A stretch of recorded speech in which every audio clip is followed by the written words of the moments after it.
You're listening to Background Noise. Background noise? Yeah, Background Noise.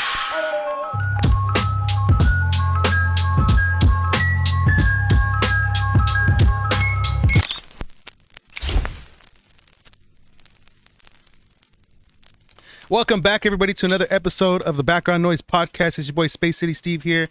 Excited to bring you guys another episode of the Background Noise Potty. Normally, you wouldn't be able to see who's my special guest today, but you can't see him right now. But we're going to get to him in just a second. I want to start this podcast by, again, reminding you guys to shop the collection at SEVENTHAURA.com. Take a look at what we have there. Some pretty cool and exciting pieces of art that are there for sale. Also, if you guys want to write into the Background Noise Podcast to ask myself questions or questions to any of the guests that I have on, feel free to do so at BackgroundNoisePodcast at SEVENTHAURA.com to write in your questions or send in really anything you want me to react to. And yeah, we have a lot going on, but without further ado, I want to introduce a guest, a very special guest that is a creative in many ways and has lived quite a journeyed life, I would say. And I'm very excited to get to know him better and to hear some of the stories that he has to share and to really get his opinion and his perspective when it comes to creativity and art and his processes and how he goes about seeing that in everyday life. And so we're going to get into all of those things, but without further ado, I want to introduce the guest for today, and his name is EJ, better known as SOLOTUXHUHI, joining the show today. Bro, welcome. Thank you for being on the show, dude. Yeah, thank you for having me, bro. Dude, how you feeling today, bro? How's the I know that we kind of been together for a little minute now, and I mean, as in, like, we've been walking around getting this all set up, but how you doing, dude? How you feeling? How's today been for you? I mean, today's been a very calm day, very mellow, and I mean that's like that bliss peak for me, honestly, is to just mellow into the moment, honestly. And that's like the best way to get anything done in life is just find your balance, find the thing that makes you feel good, not overstressed, because like you could have all that adrenaline going on, but that could derail you in certain aspects. So Yeah. sometimes it's nice to kind of take a step back, and so today's been that step back. It's been a nice chill day, huh? Yeah. Okay, dude. So in planning this podcast and the coordination that we had to do to make sure this happened, we talked a lot about where we wanted to get it done. And I have been very vocal on my show talking about how I love art, obviously, and like I love to fill frames, right? I like to like capture cool scenes and scenarios whenever I'm doing the podcast and really everything else that I got going on. And so for this, I conveyed that message to you, and obviously you being creative and artistic yourself, I feel like you kind of like embrace that also, and you chose this spot. So Yeah. obviously I feel like there's a pretty big story about this place, but why here? Why did you choose this place as where you wanted to be interviewed for the Background Noise Podcast? Well, like, so I've gone through a lot, honestly. Like, I've been all over the country, and from Colorado, Montana, Oklahoma, Oregon, and every state in between, kind of just getting back and forth. I always found myself back here Mm. in this very spot. And there's like a circle park right there. And it always taught me that, like, everything comes back around. And being all over the country, for some reason, this was always that center point for me. It was just a place to kind of think about the next step, the next chapter. Also reminisce on the previous ones as well. And just growing up, like, I just remember coming out here and cooking sometimes, or just the late nights that I would have with conversations with my friends out here. And so, it's always been a very, like, endearing spot for me, honestly. It's been a place that helped me grow, not just in my creativity, but just me as a person, honestly. That's interesting that you say that, because I was recently hearing about how much an environment can affect people, and with that said, like, hearing you talk about how this place has had an impact on you, right? It's been a place where you've been able to collaborate with your friends and have conversations, to even just like decompress and just, you know, relax and be normal, be human, you know? So you being an artist, like how important do you feel, and do you see, or do you agree with that? Do you feel like your environment can dictate a person, maybe even the art that they produce? I would say so. I mean, I came from the slums at a certain part of my life. Like, you know, there's like drug addiction, a bunch of crime going on every night. Things just, I think everybody knows about that in some sort of like extent, whether it's on the news or they've gone through it themselves. Those moments, I've seen how it dictated other people's behaviors. Mm, But because of that, I made sure that my environment didn't warp me to be a byproduct of it. But how could I internalize this experience and then externalize that emotion through my art, my music? wow. And I feel like it's being like a satellite. You could take in so much clutter, but it's like, how do you fine tune your frequency to be able to still send out a signal to those that need it? And that's kind of that message that I hold with that, because I've been through a lot. I came out of foster and everything, and so I there's parts of my life where my own family wasn't there just because I didn't know. I couldn't reach out. Those moments of solitude is kind of where I internalize that moment of creativity, is that spark, is that in the middle of nothing and in the dark there's always going to be a shimmer of light. Yeah. And I always saw it as a light bulb that needed to be fixed. you know Fix the light bulb, and get to learn yourself. I think that's the whole beauty of life, honestly. And having a life and getting to wake up every day is trying to find that spark Yeah. every day. You mentioned right now that you came out of foster care. What was that experience like? Like going to, like, how was that experience for you? Well, I was adopted when I was 2. Like, and I'm grateful for that. But I was like separated away from my sister and stuff. We were both in foster and we were supposed to be adopted together. I don't understand how things messed up, but they ended up splitting us up, and I ended up on one side of the country. She ended up on Man. another. Um, Never knew where my brother was or is to this day, and so it's kind of just moments like that is like, it could be traumatizing, honestly. Yeah. I struggled a lot through that. But I think that search for where I came from was also one of the greatest, chapters of my life. One of the greatest journeys that I could have gone through is like, I get to rediscover moments that other people just had their whole lives, and I gotta go find it. And I think there's like that exploration aspect of it that, like, it made me very curious as a person. It made me very like, oh, I don't know how that works, or I'm gonna figure it out, or I don't know how to get there, but I'm gonna figure it out. I don't know how to talk to that person, but I'm gonna figure it out. And it just kind of that drive towards just the simplest things is what led me to be who I am today. So, I mean, I think, God put us in a situation that I got to grow from it. And so Yeah. I don't look bad on it. It's something that I just see as like, as kind of like the training ground to discover who you are meant to be, honestly.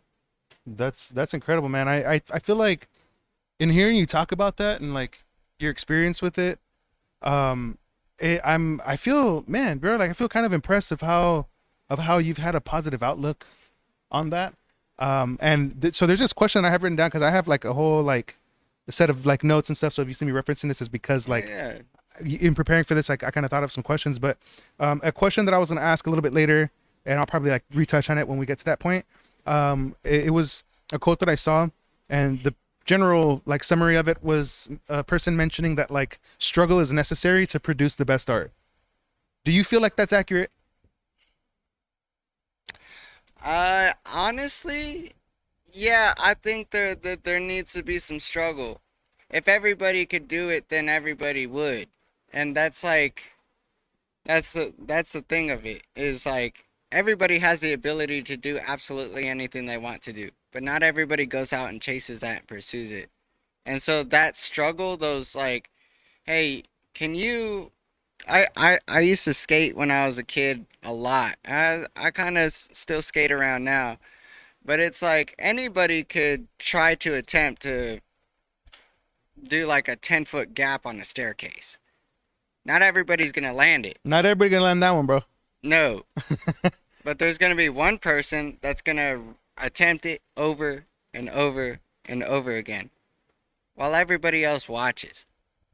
And that's the thing about struggle is that some people are like, I don't think I could do it, and they just leave it at that. I don't think I can, and so they never try. And that's the only gap that holds you from actually doing it. Is man, at least attempt to. Yeah. And so I think the reason why there's a struggle to art is because you gotta want it. Honestly, you gotta go out there and try it. And part of the failure is actually the fun of it. Yeah. Because if you landed every trick that you thought in your mind the second you thought of it, would it be as entertaining as trying to clear the gap? It would have 100 no like times? reward, right? It would have no Right. like feeling of like I did it. Yeah. Yeah, I agree, dude. And that the struggle's great. It's great. You know, like I've seen, and we've talked a lot, and I've seen your posts on Instagram and stuff, and you've met quite a few famous people, dude. Like, and before we get into like the list of everybody, I mean, feel free to mention them if you want, but Shout out J. Cole. shout out J. Cole. Let's go, bro. Hey, I haven't listened to the album yet, bro. I'm gonna react with my girl. We're gonna like listen to it, like, and react together to it. So I haven't heard it, so I have that in listened- mind, bro. But like, side note, how do you feel about the new album, bro? The that's album was great. I actually listened to the new album out the back of his Civic as we were Oh my as he was God. selling CDs. Yeah, bro. Where was that at? Because you That was got to at- meet him. He was doing a little tour all around different cities in U.S., right? Yeah, he was at TSU. I shout out to Third Ward. Third Ward. I slept out there. No way. Yeah, I slept out there. I didn't have no way back home, so I just ended up camping out like right outside the campus. Yeah, and funny enough, I got the CD and my bicycle stolen. What? Yeah. and Wait, it the was a CD whole- that you got at the show? Yeah, I got it signed and everything. I got stolen. Oh, And so did my dude. bicycle, and it was like the night of the bike ride. And so, So you didn't get to do the bike ride? no, I didn't get to do Bro, the bike ride. what? Yep. Did you like? How did it happen? How'd you get it stolen? Okay, so like, I was with a bunch of crowded people and stuff, and I put my like CD in my bag, but like people kept bumping me and shit. I don't know in what part of the night that just my CD just wasn't there. Man. So it's like when I got home, my CD wasn't there, and I panicked and I like went back to look. I rode my bike out there to go look for the CD, thinking I dropped it or something. Oh, And then I just parked my bike at the gas station to kind of walk around, and then my bike was gone too. And I was like, damn, bro. Nope. That sucks, dude. yeah, but universally, it's like the J. Cole moment and the bike ride, and it went missing. It's a story to say to my kids, honestly. Like, Yeah. And J. Cole's gonna be back in September, so shout out to Real Cole World. That's right. Hey, that's one Trying of my to go to favorite the artists. show. So yeah, we'll get around to. Dude, that's legit. So what because you've met so many not even just artists, but I saw you met like Sean Strickland, the UFC fighter. Yeah. In your encounters with these people that have like, I guess you could say, made it in like mainstream media, what like is the best piece of advice someone has given you? Maybe not necessarily only about art, but like just in general, or maybe it wasn't like that you asked for advice, but you maybe caught on to something. And I ask you because you were talking earlier about how most people will have like a kind of like a curiosity about something and then just never pursue it because Right. they just feel like they can't do it. And I had my personal experience with that because I play the trumpet. I don't know if you knew that or not, but I play the trumpet. And when I was learning, this is many years ago, when I was learning, my parents actually took me to get private lessons from this trumpet player named Arturo Sandoval. And Arturo Sandoval is like a phenomenal, bro. Like in my opinion, probably the greatest trumpet player of all time. And so I was fortunate enough to be able to take those lessons from him. And he obviously can do all kinds of things on the trumpet, play super high notes, quick, fast, slow, the whole thing. And we were doing this exercise and he was showing me a couple of things that he was doing on the trumpet. And he's like, okay, now we're going to practice like lowering the notes and we're going to play on the lower octaves. And as we were trying to do that, I was like, oh, dude, because he was doing it first. And then, okay, now you follow along. Let me show you, follow along, show you, follow along. He ends up going to like a note that I had never, quite honestly, ever even attempted at that time. And I was like, oh, I can't do that. He's like, why did you say that? I'm like, well, because dude, what? Like, I just know that I don't know. Like, I can't, I don't know. I can't do that. You know, like, Yeah. and he's like, you haven't even tried though. He's like, try. Exactly. And then so I started trying and it was not coming out really good. And he's okay, now try again, but adjust this. And it was a little process and I eventually was able to do it. And he's like, you see, he's like, never like speak bad about yourself because there is power in the words that you speak. Like the power of life and death is in the tongue, you know? And so that was something that he shared with me. And I remember that's where I learned that lesson. And I see you've learned it through your experiences as well. What, do you have any experiences like that with any famous people? Because you've met so many where maybe they shared a little nugget that you want to share with the rest of the world? First thing, praise God. Praise God, baby. Praise God. That's God right. bless. That's right. That's one thing that, you know, with every famous person or every influential person I've talked to, that's the first thing we said to each other. Really? Yeah. And so, you know, Really? you realize that, like, you know, none of this would have existed without the Creator, without God, and then, you know, the grace and the mercy that we carry on because of Jesus. So, like, that's always number one. But, like, one thing that they've always told me was, because I rapped for Russ a couple times, and that was like, Hey, tell us about that. He was at the, I didn't even have money for the tickets. Like, someone just like buzzed me in because they're like, hey, if my friend didn't show up, you want a ticket? No way. And I was like right outside the pavilion. I was like, yeah. No, so were you were out there like hoping to see if someone was selling something low key, or are you trying to figure out a way to get in there? On a bench. I was sitting on a bench right by the pavilion, and Russ was an artist that I like grew up listening to. So, you know, not being able to afford the tickets at that time, I was like, you know, I'm just gonna sit on this bench and I'm gonna listen to the concert, even if it's outside the venue. That's cool. And I always felt that because I always felt that whether you have money or not, if you want to feel an experience and you want something joyous to happen, despite your circumstance, go out and find it. And so I went and I sat on that bench, and I remember I even prayed. I was like, man, I hope I could go in somehow. And that's all I really said. And then someone was like, hey, yo, my friend didn't show up. I got this extra Man. ticket. You want to get in? I was like, yeah. And so I went in. And I walked up directly to a security guard because I didn't know where I was in the venue. That was a VIP section. And I was the only one in the section. Whoa, bro. Yeah. Yo. And you were the only one in that section? Yeah. Wow. 2 years prior to that, I talked to Russ on Discord over Discord during like he was doing like a virtual meet and greet, asking people like, hey, you got 2 minutes, you got one question. Oh, okay. Damn, that's tight. And Through the so- Discord? Through the Discord. Okay. And he was doing his If Not Now When mixtape. Okay. And I remember I was living out of my car during that moment. And he ended up selecting me, and my phone went black, and it just started, you know, spinning and spinning. And then he just was like, hello? I was like, oh my God. Wow. It's Russ. I'm like, this is amazing. And so I basically told him, like, before I asked my question, I just wanted to say thank you for being my mentor. Thank you for teaching me every, step of the way in music theory and also in just music business. Honestly, I've watched like as many videos, I've bought his books and stuff like that. And if you really listen to what he says outside of his, not even in his music, but outside of his music, and like he's a really good person when it comes to navigating just a lot.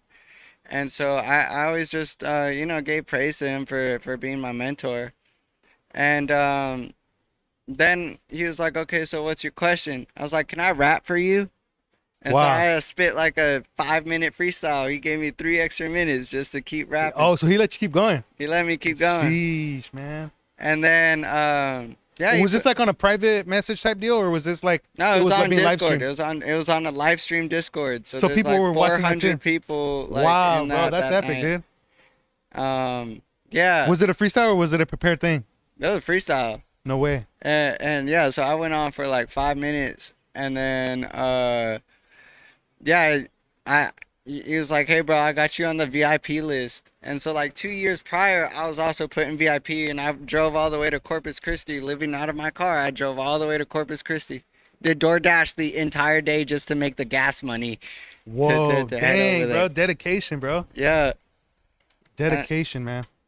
that's what it is, bro. It's like if you want to go out and get it, go get it. But man, your goal's gonna be over that tree line over there. So it's gonna be a journey, but if you really want it, you could climb to the top of that tree that you see right over there. Yep.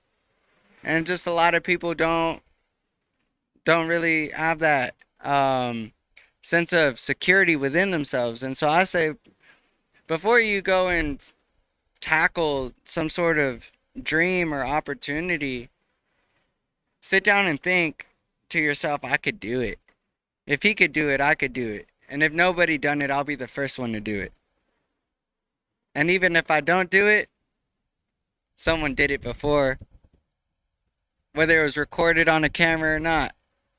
And it could be done again. And it could be done again. Exactly. I feel like that was a little bit of a freestyle right there, dude. Hey, man. Hey, if you at any point want to drop a little freestyle on us, bro, we'll gladly have that. The background noise special, baby. Let me ask you this real quick, bro. Because I mean, I have a whole load of things I want to get to, but Yeah, let's keep going. you know, I say it a bunch. I'll be quick. I like beautiful frames, beautiful looks. That's what we do here. I understand you're creative, so in preparing for this, I said, hey, how about you get the creative shot today? The third shot that's a little abstract, a little different. We haven't pulled to it just yet. We've been saving that. Guys, something special. This is a very own frame by SOLOTUXHUHI himself. So here we go.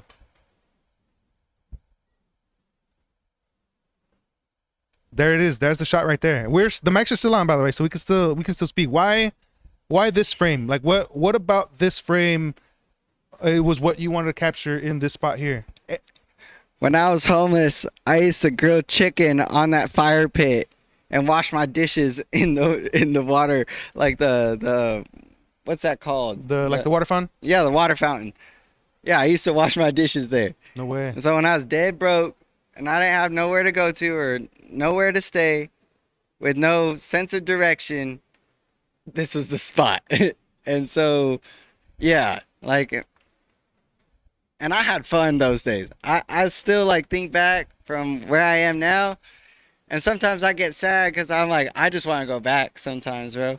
Like, some of my most liberating moments was when I was just living out of my car. Why do you think that is? That's interesting, bro. Let's get into that, dude. How did what's that? How did that happen, and why? Like, what you mentioned? Yeah, you just said that some of your most like freeing moments were when you were living out of your car. Explain that. Talk about that. Okay, so kind of went through like a domestic violence issue with some people that I was living with, and some people that I was taking care of also were going through the same thing. That girl was basically, the one that I did everything for, and she was the one that bought me my car.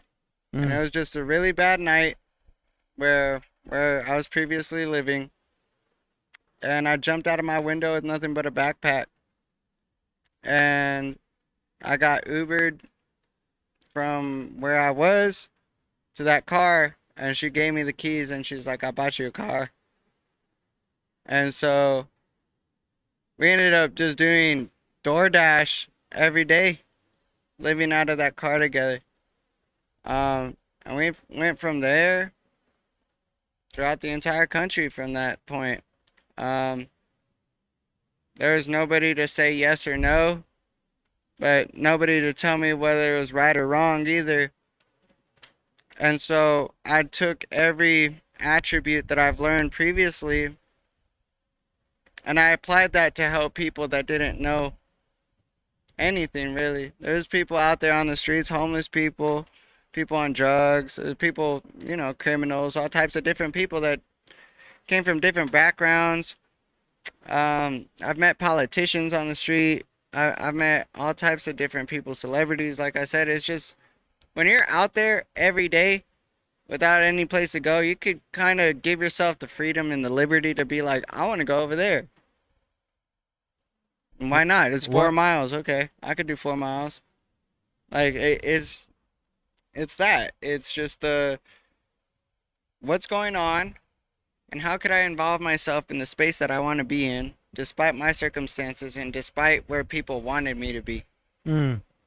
And I could ignore all of that and be where I need to be. And in those moments, I help people off the streets. I've helped people off of methamphetamine. I've helped people get off of severe, addictions and stuff. And people used to doubt me, judge me. They're like, well, you're homeless too. So like, how are you helping yourself? And I'm like, because not everything's about money. You could pay for the best rehab treatment center ever. If you're not applying your mentality towards your goal, doesn't matter how much money you spend on yourself. You could have nothing but $1 in a dream, and you could achieve way more if you believe within your own mind and within your own body that you could do it.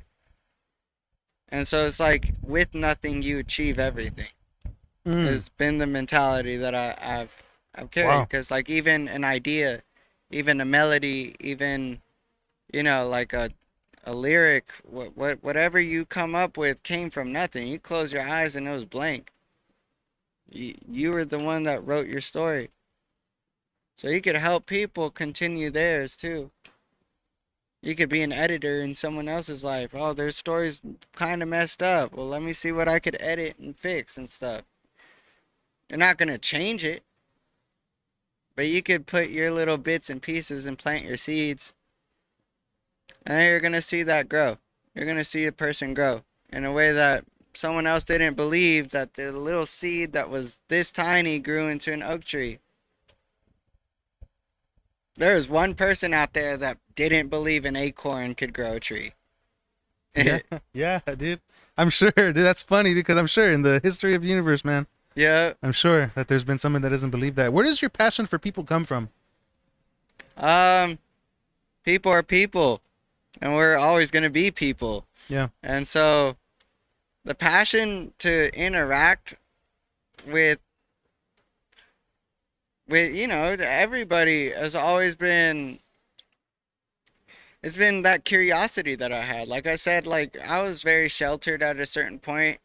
Like when I was in elementary school, they put me in like a cubicle box in the back corner of the classroom where I couldn't even talk to anybody. I was still there, but like everybody else kind of socialized. And I was always kind of just like separated from that. And I don't know why that was. I never knew why I was separated from that. They would tell me, oh, you're distracted all the time. You're always drawing. You can't pay attention to what we're trying to teach you. And like, what was funny is that like when I was a kid, I used to just block my eyes and I'd see geometric patterns everywhere. Really? Like I still do, but yeah, when I was a kid, it was just so vivid. It was like I remember just closing my eyes and geometry would just be everywhere, and be like, this is way cooler than what you're talking about. Like, Yeah. it's just, my mind was always so out there, I guess. And I like that inspired a lot of my art too. It's like when I do my art, it's a mirror really of what I already see inside. I don't try to do something, it kind of just comes out. And I never was able to explain that to anybody in a way that, like if people understood. I was like, look, I feel this, and it's a feeling. And so it's just bleh, like that. It just comes out. I don't know how to explain that. Um, in a way that people try to mimic it. And I'm like, everybody has their own emotion and their own feeling towards something. Everything with the internet right now, it's so hard to find that originality now. And people, we all inspire each other. That's true. We've always inspired each other. But I feel like what's really important at some points is to kind of isolate yourself just for like a season and kind of just see what comes out from the nothingness. And it's that kind of gets you like, oh, well, there's this idea that came out of nothing, and now it's like on my wall. Now it's everything. Now it could, it could change my life, whether it's emotionally, spiritually, physically, mentally, financially. It doesn't matter. Like, each one is its own frequency wave to channel through. So it's just kind of finding those, those outlets through Yeah. that. I was listening to a podcast once, and they mentioned like the the the theory, or just the thought experiment, that ideas are like, I don't know whether to call it like a living thing, but ideas are like floating. It's like a thing that is like actually existing, floating around, Mm. and that it can just like happen to be like gifted to you. Like, you know what I mean? Have you ever thought of that? Have you ever heard that before? Yeah. I was hearing it on a podcast a long time ago. I remember thinking, wow, how interesting. Like, and I've thought to myself, like, imagine like going through space, and like not only would you find other planets and like potentially like aliens and other things that like we've been conditioned to think would be out there, but like in addition to that, there's like different types of like that. Like, you go into just like what light is, like, can't really feel air, but it exists. Like that. Like, a thought is as real as like air, but it's not necessarily originating from us. It's originating from outside, and we're just like receptors of it. I feel like an idea could be described as a cloud, because you could see an idea, even though you can't grab it. Mm. A cloud is there, but man, you go straight through that thing. You can't grab it, but it's right there, and you can see it, and you can feel it. And I feel like that's what emotions are like. They're like clouds. They come and they go. They're very emotional when it thunders, when it storms. And like, like my native name is Tatanka, and it means bison. And bison are one of the only creatures that power through the storm. Sometimes you gotta dance in the rain and learn to dance in the rain. And clouds are exactly that. They could give you every type of emotion just depending on the weather. We put it in our movies, we put it in our TV shows. Like, when you talk to your 5-year-old kid and you're like, how are you feeling? Gloomy? What is gloomy? Well, gloomy is like a dark cloud. We put emotion towards something that's inanimate. Like, it's like, you can't even obtain a cloud in that sense. Mm. It comes and it goes.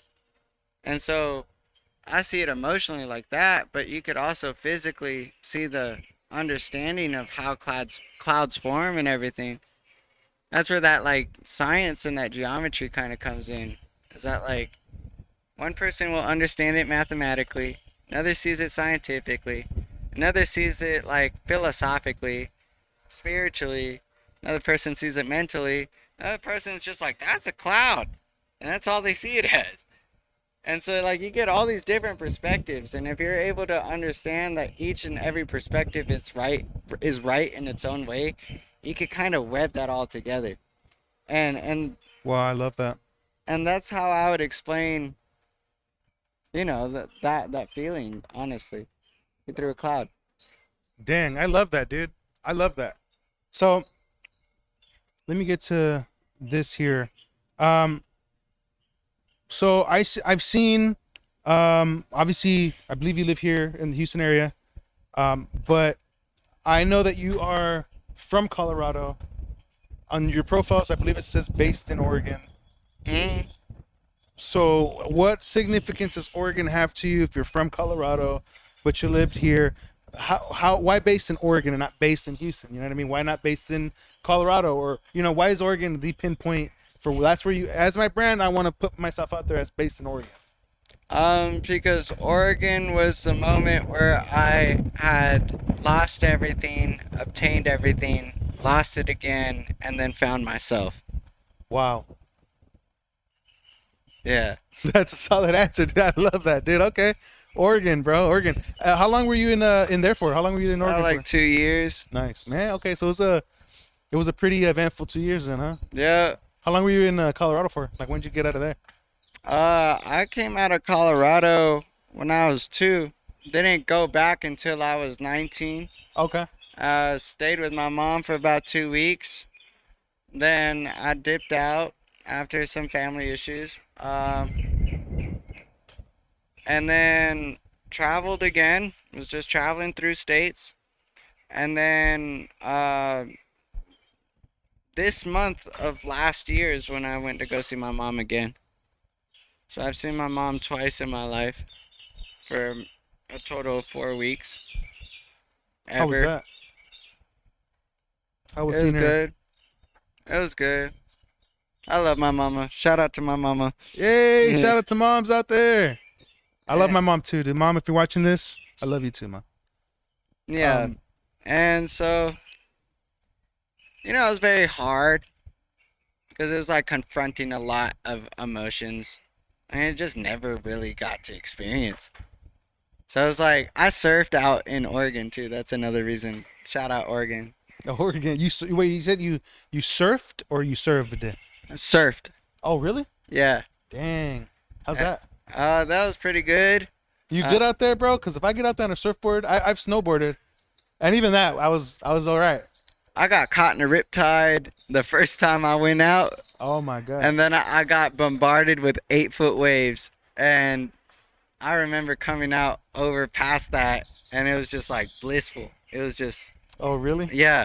I just laid there. I was like, I could have died. But like that moment of bliss after I broke through all the waves was like, it was great. And then there's a seal that came and said hello to me.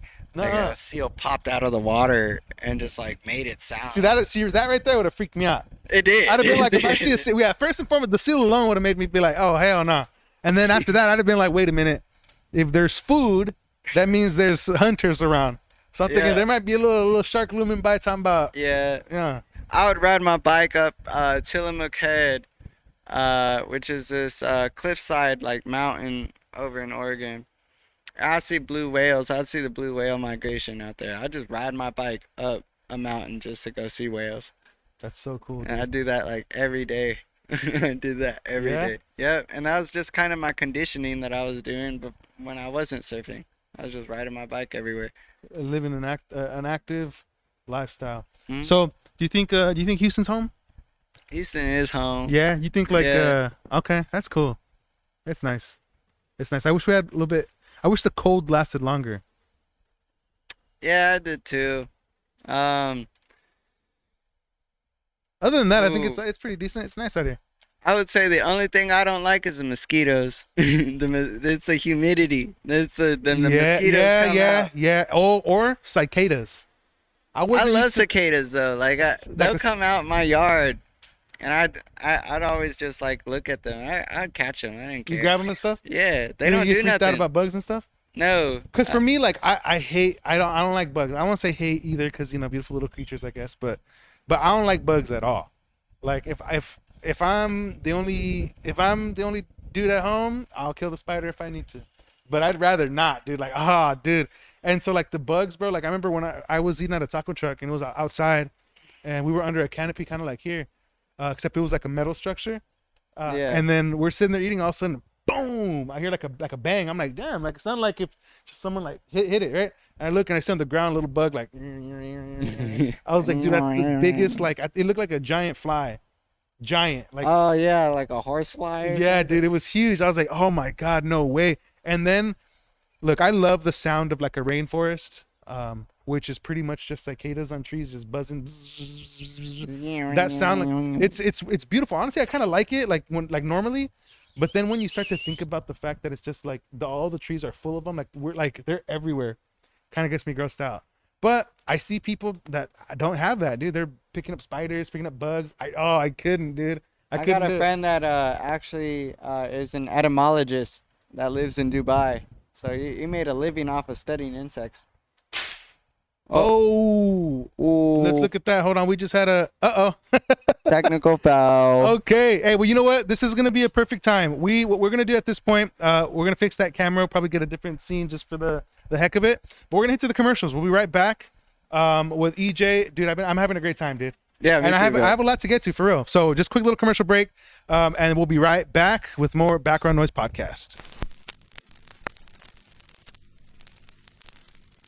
I believe that art lives within every soul, within you, and it's not just what you create, it's who you are. SEVENTHAURA exists to affirm that truth, to remind you and the world to embrace your inner creativity and to pursue your one wild and precious life. Our collection is the physical manifestation of this belief. Timeless pieces like our signature caps, beanies, and shirts, crafted with premium materials and subtle designs that invite you to carry your inner art outward. Wearing them is not about logos. Every piece we make is an invitation that becomes a declaration of one simple truth. You are art. Head to SEVENTHAURA.com and explore the collection today, because you are the art that the world needs. Fellas, let's talk real estate for a second, because if you're thinking about buying a home or an investment property, you need somebody who actually has your back, not someone who's just trying to make a sale, someone who keeps you protected throughout the entire process. And that's exactly why you should work with Frania Lepe. She's a Houston realtor who takes your security seriously, financially, and legally. She makes sure you understand every step, every number, and every piece of paperwork so you never feel lost or taken advantage of. She's big on transparency. She'll tell you what's a good deal and what's not, and what traps you should avoid. And whether you're more comfortable in English or Spanish, she's fully bilingual, so nothing gets lost in translation. No surprises, no hidden terms. Whether you're buying your first place or upgrading to something bigger, Franny makes sure that you move confidently and safely. She keeps the process smooth, clear, locked in from start to finish. So if you want a realtor who treats your money and your future with the same care she'd give her own, contact Frania Lepe. Her is at Real Estate with Frania on all platforms. That's at Real Estate with Frania on all platforms. Secure the right place with someone who's really in your corner. Let's go. Fellas, listen up for a second. If you're planning to tie the knot, whether it's a big wedding, something low-key, or even a last minute, let's just do this, you need an officiant who keeps the ceremony smooth, personal, and actually enjoyable. That's where Manny Matrimony comes in, baby. He's a professional marriage officiant based right here in Houston, and he brings that perfect balance of personality and professionalism. No awkward scripts, no boring energy. He works with you to build a ceremony that feels like you. And here's the part nobody tells you. A great officiant is the difference between a ceremony that feels stiff and one that feels meaningful and fun. And that's what makes it unforgettable for everyone. He handles everything from personalized vows to making sure your paperwork is squared away. And if you need him outside of Houston, he can travel too, just a small additional fee. So if you're ready to secure your wedding day and lock in someone who will make the moment count, hit him up at 661-800-8654. That's 661-800-8654. Don't wait until the last minute. Dates fill up fast. If you're looking to get your brand in front of the eyes of millions across multiple platforms, reach out to production@seventhaura.com. Again, that's production@seventhaura.com to get started. What's good, everybody? It's your boy SpaceCitysteve. Look, don't forget to hit that subscribe button right here so you don't miss out on any 7th productions. Hit that subscribe button right here. And remember, it ain't but 1, 2, 3, 4, 5, 6, 7th, baby. Let's go.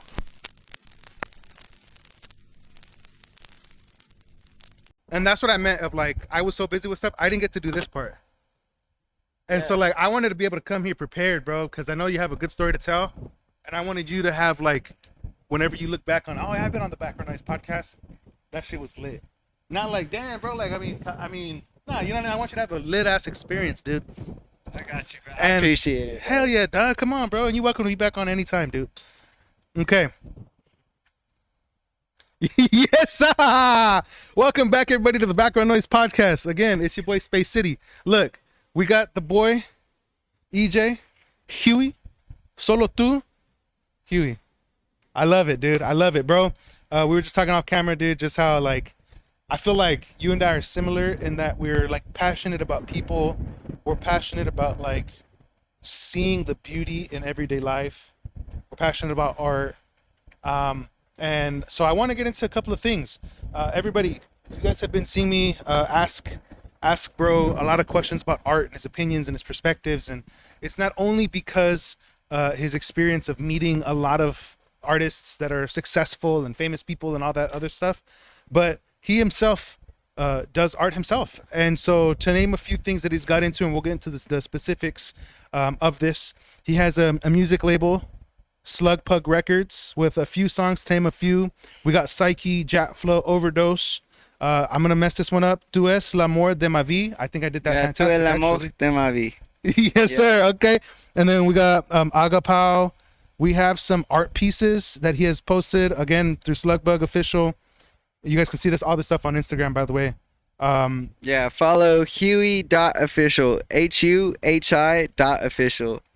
And then link for the clothing is in the bio too. That's right. Yeah, bro. So go get some merch. That's right. Dude, you see what I mean? So that's another thing that I feel like that, I mean, yeah, bro, like you do a lot of things. How do you, is there any sort of like balance that you try to keep? Like, how do you balance when you're into the music part versus when you're into the photos / like art part versus the, you know what I mean? Like the clothing. Yeah. How do you balance that? Is there Okay. even a confusion about it, or is it just, that's just how your mind works? So this is how like it started for me. I used to just like spend hours on video games. Yeah, I remember like video games was that kind of that stimulant. I play racing games and stuff. And I also work on drag bikes with my neighbor. He's kind of teaching me right now. But we won first place nationals last year in Louisiana at the NHRA Cajun drag race. And so we might be going this year. We don't know yet. So video games went to real life for me, honestly. I'd play Grand Theft Auto. I'd spend more time customizing my car than doing anything else. It was just, I really like the art of just aesthetic. Is just whatever it was that you did, whether it was you sitting at home or you listening to music in your car. How would you see the best version of that happen?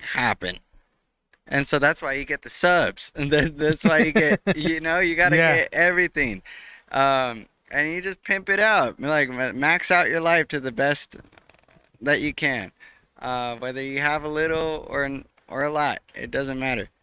And I would say for me, it's just that mindset of, I started off just playing video games, but I wasn't making money playing video games.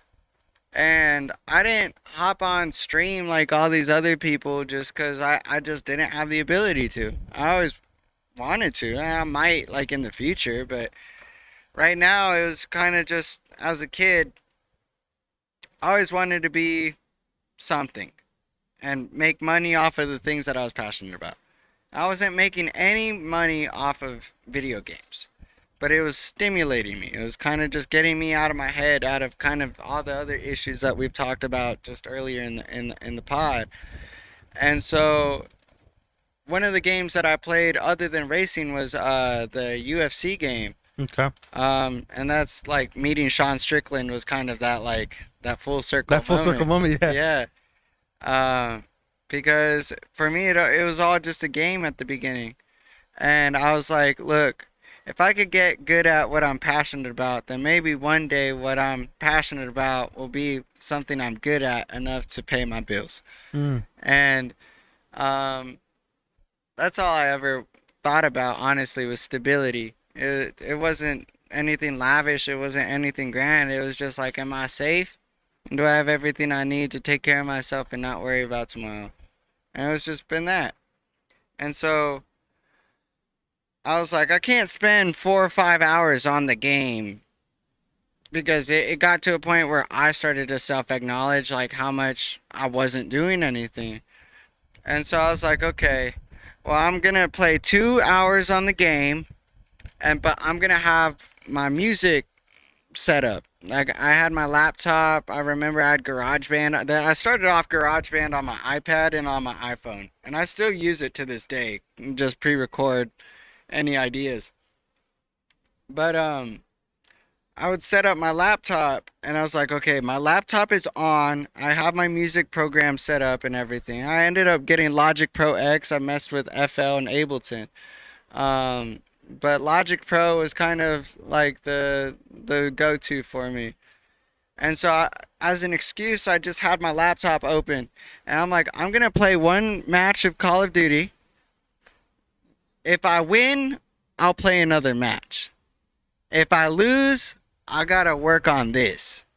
And so I'd lose a match, and then I would spend like about 20-30 minutes, same time as a match took, to work on something productive, whether it was me drawing or working on me like doing like the research of what it takes to have a business, to making music, or just watching YouTube, like a 20-minute video of how do I produce this, how do I mix this, how do I master this, how do I what is EQ, things like all those basic questions I learned just because through trial and error. It was just like, well, that button, I don't know what that button does. Most people are too scared to click the button. Click the button and you'll figure it out. Whether it messes up your track or not, you're gonna know what it did, and you could always hit the redo button.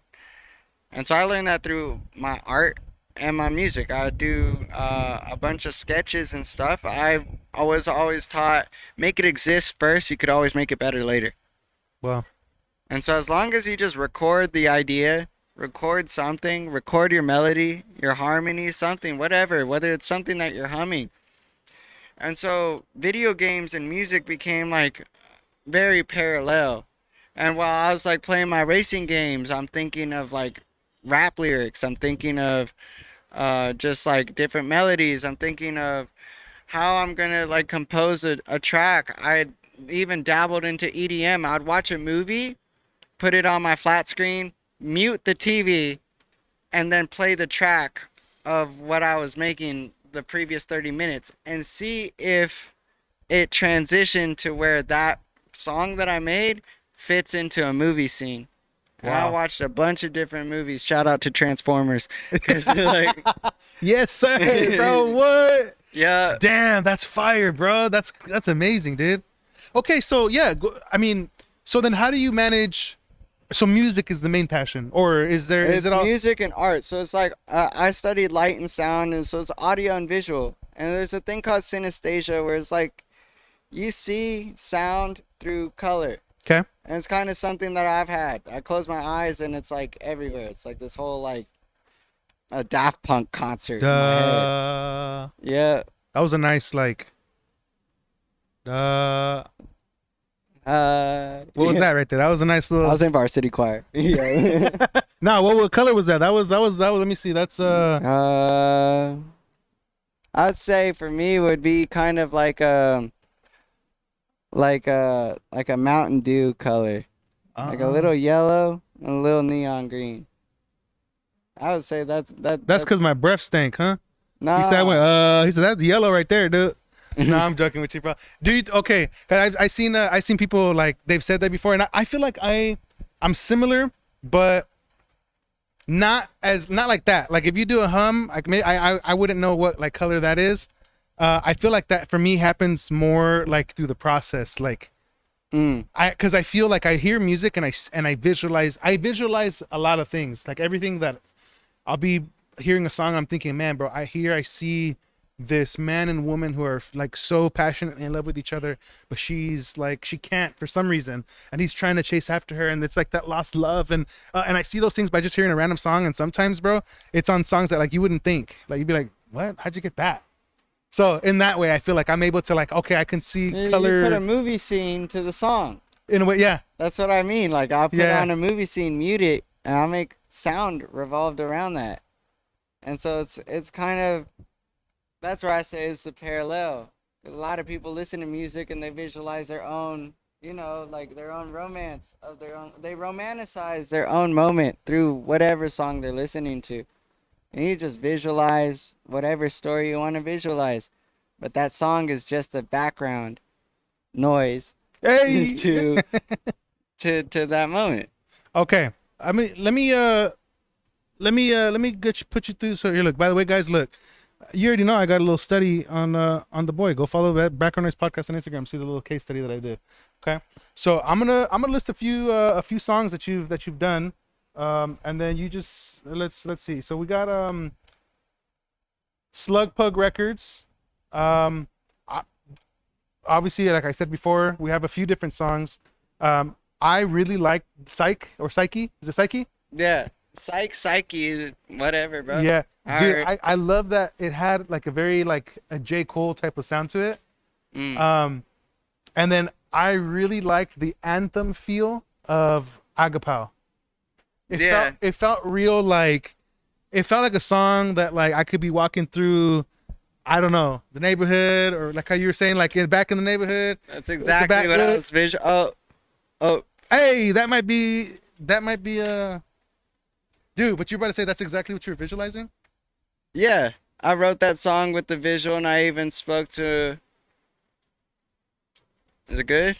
Yeah. Well. Yeah, it's a little dang, bro. For a fall like that, you didn't have thought. It's all right. Yeah, it's fine. Okay. Yeah, so you know what's crazy is that like the girl that I was homeless with for a time, that's what I explained to her. I'm like, I want that song to be visualized as the moments that me and you walk stop sign to stop sign. And there's moments where we didn't know what state we're in, like, well, other than the literal state, but we didn't know where we were going. We didn't know what city we were going to or whatever. And so it was just very, let's go from this stop sign to that stop sign. And if we could get to that stop sign, then we'll be able to get to that street, which then goes over here. And we'll just keep going wherever, left, right, whatever. We'll pray to God at every sign and see what direction we need to go in with no clear direction. And we just follow that.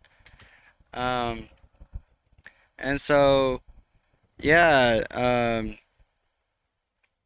it was that feeling of just, I want whoever's listening to this to feel like they could be 5 years old again and be skipping down the sidewalk and just listening to that and being the background noise to everything. I make my music feel like it's just a part of the environment that you're in. You know, it's not so much the focus, but it's just the complement. It's the accent. And that's kind of where I was going with that song. That's cool, dude. I really enjoyed it, dude. I was listening to that. I'm like, that's nice, dude. And one thing that I noted about your music is I felt like you have a real good like vocal diversity. Like you have the song that feels, oops, there we go. You have the song that feels real like that, like real J. Cole, like has that type of style and feel to it. But then you have that other song, and then obviously there's more songs, and they sound different. Like you're doing a different type of like vocal inflection. I thought that was cool. I was like, man, that's cool because it feels like for the people that love your music, and I encourage you guys that are watching this podcast to go check it out. Follow the boy on the social medias. It'll definitely be in the description of the video. I know he mentioned it now. He'll mention it again at the end. But, you know, take a look at the music, and it's cool because it's there's a lot of diversity, and I love that. I love that for an artist. Because, you know, I feel like some artists, they'll stay in a genre, and I feel like you are staying in a genre, but the way that you're expressing it has such a different like tone and feel. So that's cool, dude. Like I love that. Who are your biggest inspirations when it comes to music? If you had to name like, I feel like I know. I feel like I'm gonna know the answer. We kind of sort of alluded to it a little bit earlier, maybe. But Do you want to guess or? I'll guess. Okay. Oh, are we doing like what, top 3? Yeah, let's do top 5. Okay. I can guess that J. Cole's gonna be one of them. I don't know where, but one of them maybe. Russ, number 1, I would assume, or maybe. Logic. I only say that because I think as we were preparing for this, you had a song of and the Logic was in it. I think I heard that. That's 3. 2 more. Curious. I would venture to say Kanye. Yeah, I'll say Kanye. Okay. And then the last one. Let me see. An artist that I think you would like. Let me throw this one out there. Eminem. Yeah. I mean, yeah, those are some pretty solid guesses, yeah. Okay, if you were to edit that one, how would you change that list? I mean, I wouldn't change it. Okay. I wouldn't So I kind of nailed it pretty good. Yeah, you nailed it pretty good. Because that's like what I grew up listening to. But shout out Capital Steez. Not many people listen to Capital Steez. I don't know if they do or not, but shout out to Capital Steez. That backpack boom bap rap out from New York. That's one of my greatest like inspirations, really. That Joey Badass, Beast Coast, like we got Wu-Tang, like it can date back to Erykah Badu, A Tribe Called Quest. You got like so many different like avenues of music, and I think like that's what I love about hip hop is that people think hip hop or rap is like, oh, it's this, it's that, or I don't like it because of this. And I'm like, look, you got a bunch of different subgenres within a genre of one thing, and people say they don't like rap because they think of one particular artist that they probably just don't listen to. At the end of the day, they don't even listen to it. And rap just means rhythmically articulated poetry. Damn, So really dude, you dropped the bar just now, dude. Yeah, so if you really understand what rap means, rap could be anything. It's a rhythm that's articulated into poetry. That's what it is. That's so fire, dude. I love that. I've never thought of it deeper. I've never heard that explanation. Well, my bad, y'all. Sorry for the interruption there. We're back at the Background Noise podcast. We had to move because the computer died. So we were at a location that we didn't have power. So the computer died, but literally we lost no footage. It stopped literally where it was going to be. I know you guys are watching this, probably thinking to yourselves, what are we holding over here? And I don't even fully know yet myself. So I'm excited to see what this is, dude. Obviously, like, the camera's seen it. I think they're seeing it. What do we got going on here? He was doing this while I was setting up the pod, like, over here, which is exciting to see. I wanted to say I made a little sign called the Background Noise. And it's my signature and, just my brand name. Just wanted to give you a little gift. Dude, look That's at for that. you. An original piece just for the Background Noise podcast. Look at this. So let's see. Let's move to this one here. What is this picture? What is the emotion that was tied to this photo, or this piece when you were creating it? Flames. Flames. Fire. Flames. Fire. Like, what kind of fire? Fire negative, fire as passion, Fire as in the literal flame that Moses saw. Okay. And that's why there's that hill. I see. It's like the flame of God dispersing, I see. Okay. but that's me right there. I was going to ask that. That's a silhouette of me.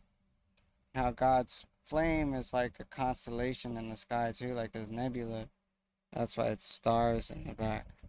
This is my favorite piece right here, dude. It's the cosmic flame of God. I see that it's beautiful. I saw that, I was like, wow, that's my favorite piece right here. Yeah, That's what I was intending to reflect, was the cosmic flame. Uh, like, and down to the like the atom, basically. That's why there's all these specs. Is I wanted to incorporate molecules into it. I love how you say that's beautiful, because while this is space and the cosmos and the stars, it's also the atoms. Like, it's kind of like a little bit of both. How great and also how small. Hmm. That's fire, dude. I love this piece right here. Bro, we'll see this in a museum one day, bro. Yeah, An art gallery, bro. I know, if that's what you want to do I've with it. had my art blown up in Oregon in a couple art galleries. Really? Yeah. Did you have to submit that, or how'd that start? I just walked in. I was like, I got a portfolio, and No I way. got this artwork. What can we do to put my art on your wall? What'd they tell you? They told me yes. I had this one gallery in Seaside, Oregon, where there's artists that had pieces from the Vatican there, and my art was right adjacent to that. Was there, like, do you have to pay a fee, or like a fee to do that, No, or you like? just cut a deal of like, okay, so if you're like doing all your your framing, blowing up your posters and everything, you're bringing it already physically done, and you could basically rent a wall, or you could cut a deal of like, hey, I'll get 60%, you get 40% of every deal, like every sale that it makes. But if you find a gallery that ends up providing those physical costs to make your digital art or whatever photography art physical, then it's just reversed, where they get 60, you get 40. At the end of the day, a sale's a sale, exposure is exposure. Yeah.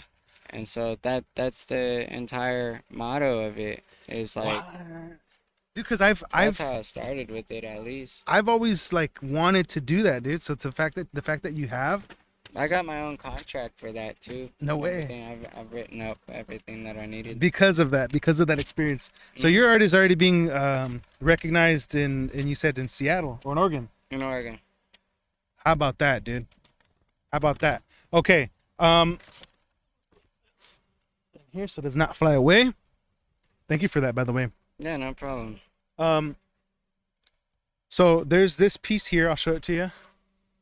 Oh yeah. And then, is this your excerpt? 'Cause I'm about to read it. Is this you? Yeah, that's me. Okay. So this says, "My dream in life, though, is to bring back everyone from all walks of life to a state of stillness for just a moment.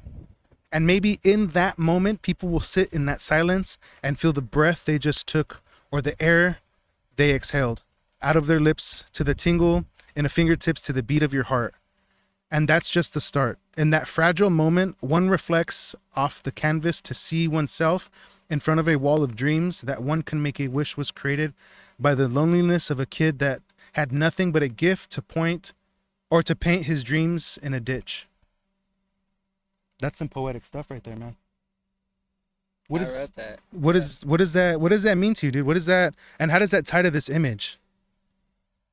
Okay, so when I was a kid, I always wanted to be a superhero. People told me superheroes don't exist. So I decided to make my art my superpower. And so, even coming from nothing, kid with a dream in the ditch,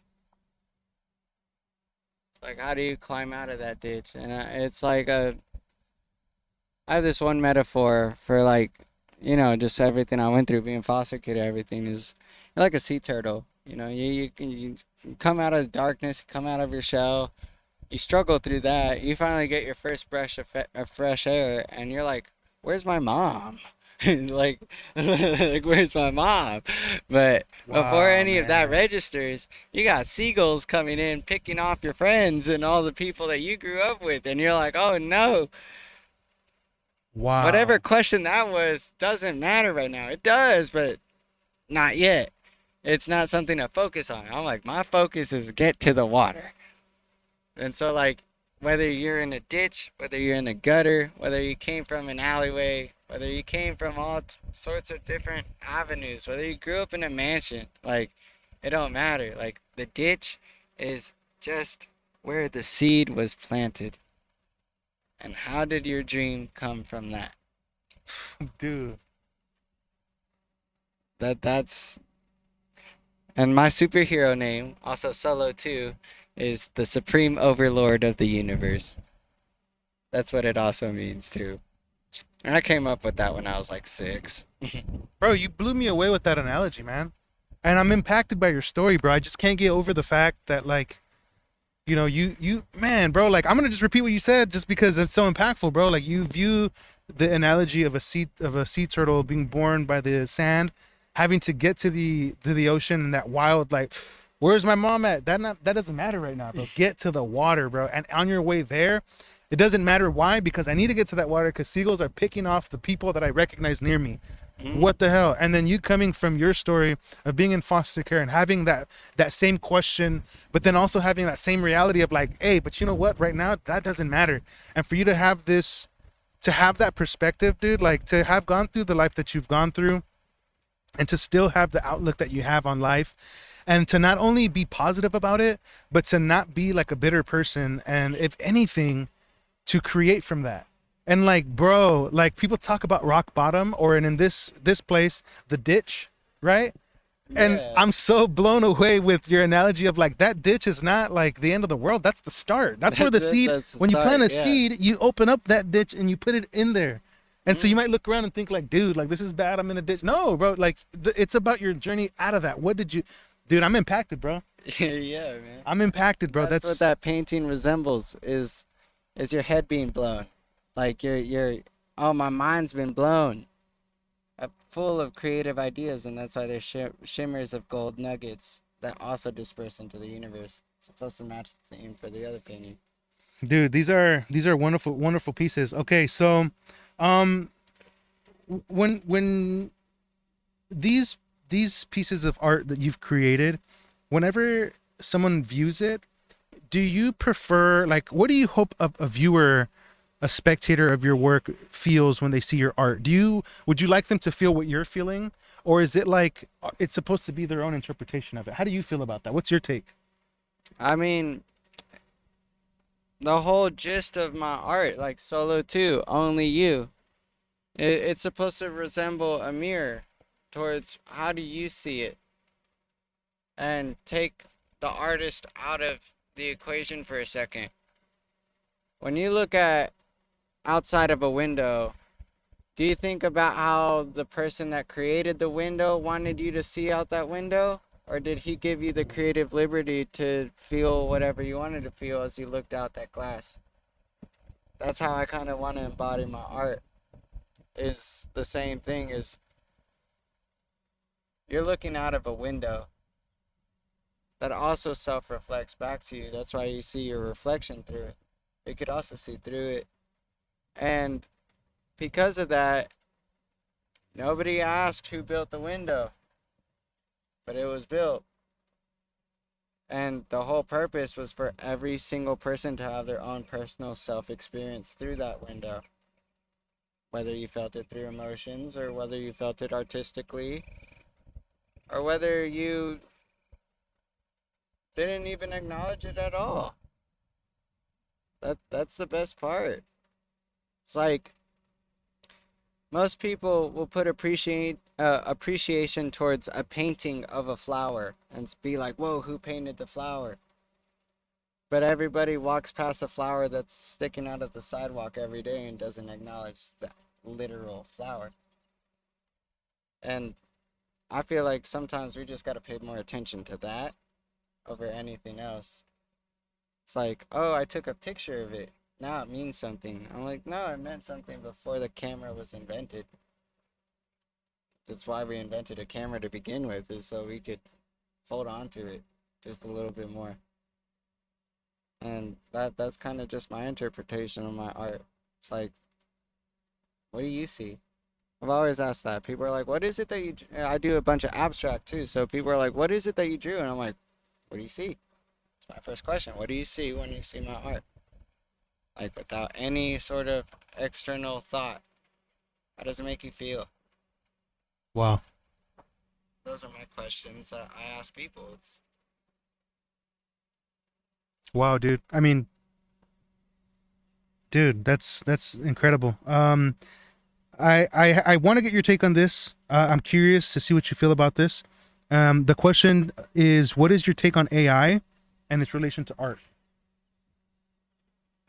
I mean, we invented the damn thing, right? Yeah. We invented the iPad that you're using. That has some sort of artificial intelligence for it, enough to navigate with you to get whatever you want inside out. So it's a tool. You could trace a painting, right? You could learn from it. Mm-hmm. But the goal is kind of, how do you do it without, just as much as you do it with. Use it as a tool, but not as a crutch. People are scared of AI completely taking over like entire industries of creativity, because it's like, oh, it could do it in a matter of seconds. I'm like, yeah, but I could create an AI video of something creative. Let's say it's a T-Rex riding a golf cart with a rocket launcher flying over a sunset. Yeah. That idea came from me. Yeah. For me to prompt it in the machine. And that computer doesn't have that idea yet.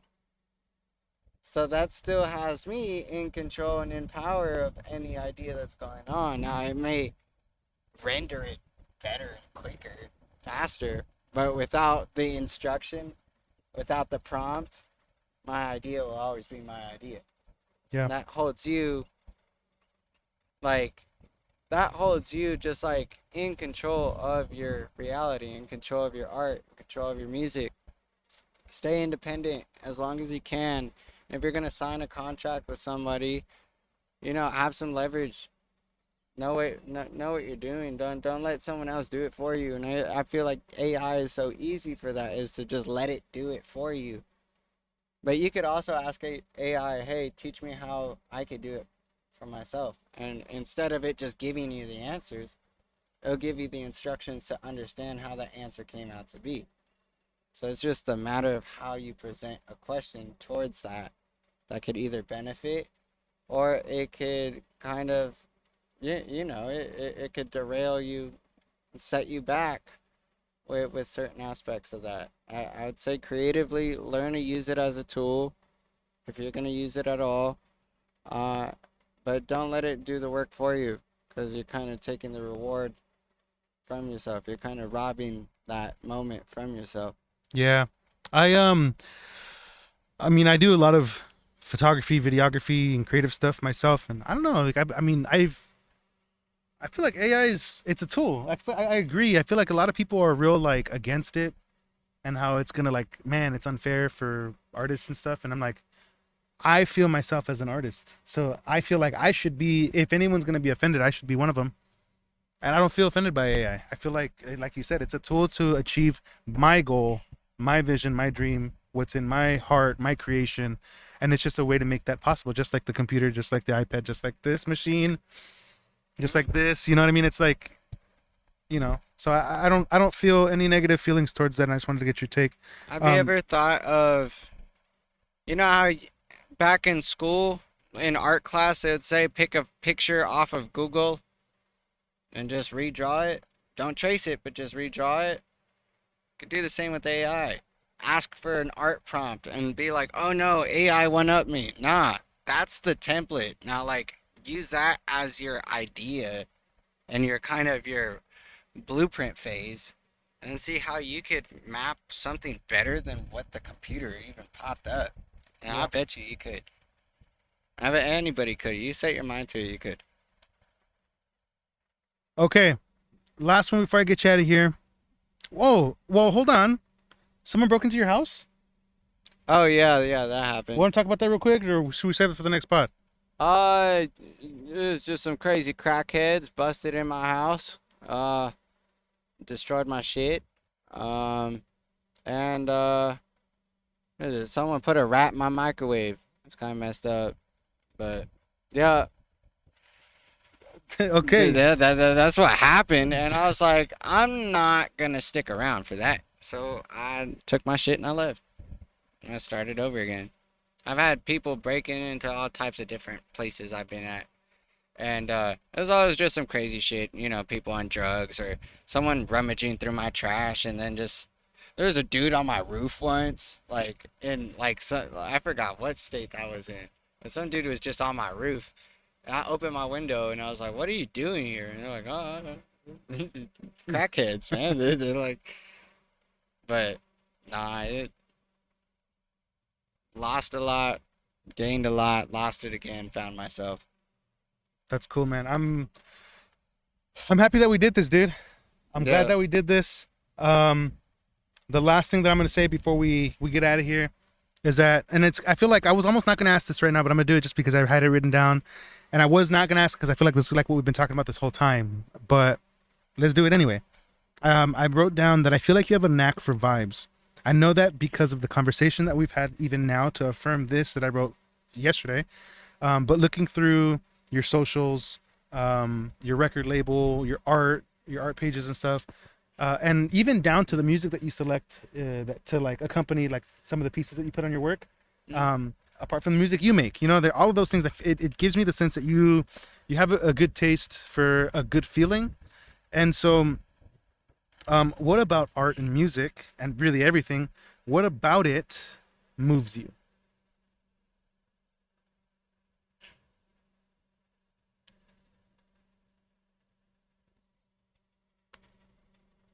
I would say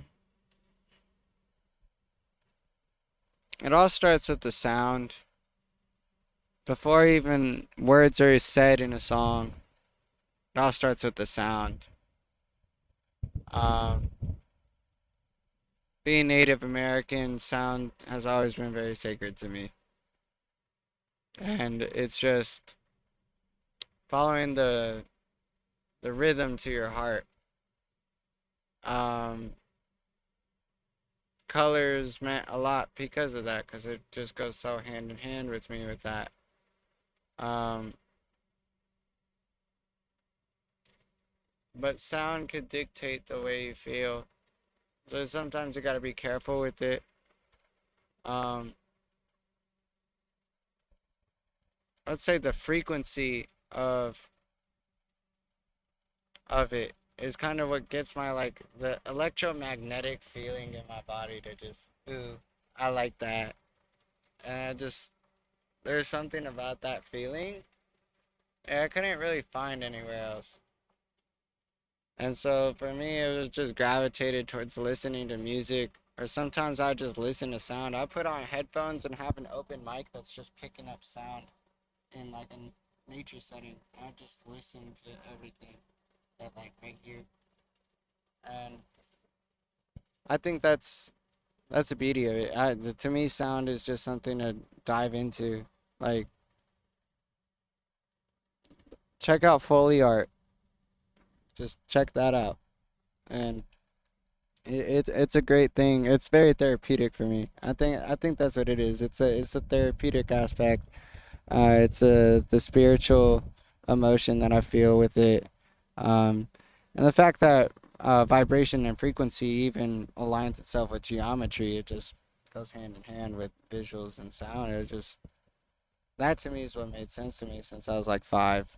Nothing else really mattered after that, and everything else was kind of overcomplicated. So I just leaned into it.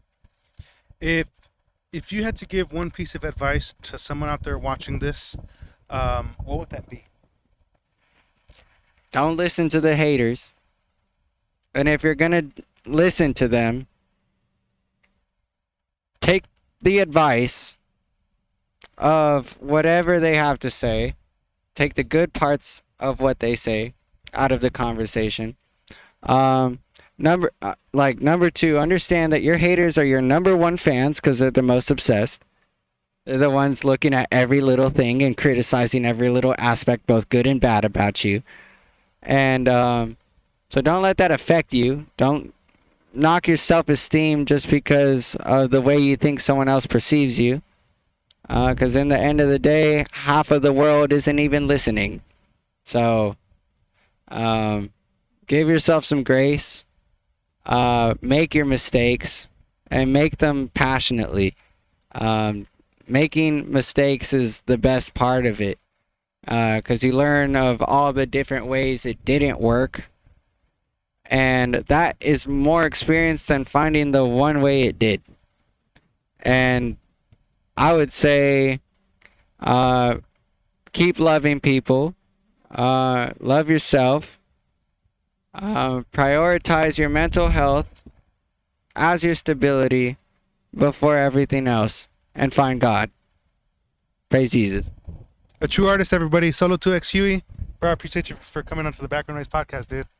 Yeah, That was cool, bro. I appreciate it. But that concludes another episode of the Background Noise podcast, everybody. Thank you guys for tuning in. Let them know where they can go find you, where they can follow you, all the things you got going on. Yeah, follow me on Instagram, huhi.official. Artist name SOLO2XHUI. My name's EJ Elijah. And I got my clothing line in the link in the bio. And then also my entire portfolio is just my post. And so whether you start from the bottom to the top, it's the entire journey of how I started. And I've had that page for years, so you'll be scrolling for a minute. Definitely try to find yourself in my work. Try to see where you would see you, and that's the point of it all. Listen to some of my music. I'm working on a new mixtape and a new album right now. Aliens Invaded Heaven. It's about intrusive thoughts invading a peaceful state of mind. And the journey to navigate past that and overcome it. And so, yeah, check that out.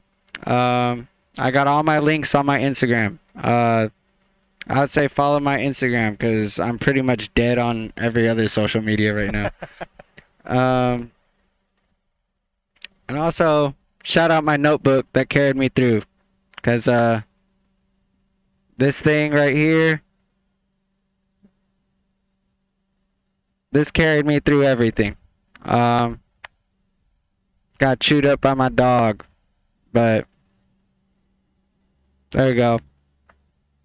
This notebook was when I was living out of my car. And so that thing is very special to me. I wrote down every experience I ever had in my life in that thing. And so, yeah, maybe I'll publish it one day. Who knows? I like the way that sounds. Yeah. Hey, man, you're welcome back on the podcast anytime, dude. I know that, hey, whenever you finish your album, hop back on, we'll talk about it, or whenever we have anything to talk about, dude. But I appreciate you for being on, dude. Yeah, but I appreciate it too, bro. All right, man. Hey, Background Noise podcast, everybody.